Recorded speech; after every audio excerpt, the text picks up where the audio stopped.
राधे राधे।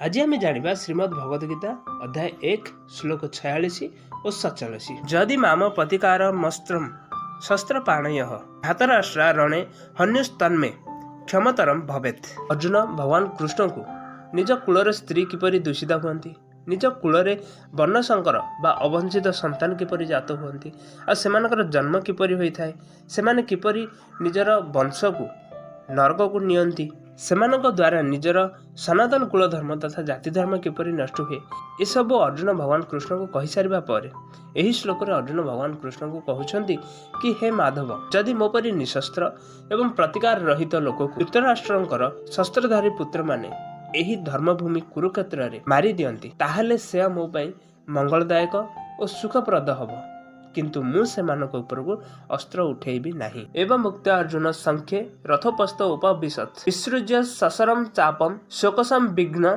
मानसः। एही श्लोक संजय को बाच।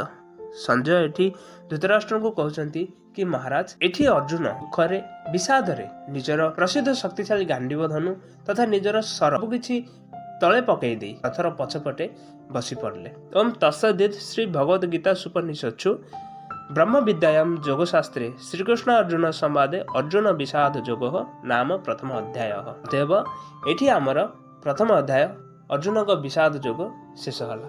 काली आमे द्वितीय अध्याय सहित देखा हबा।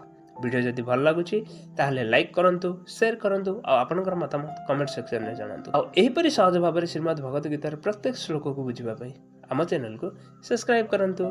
राधे राधे।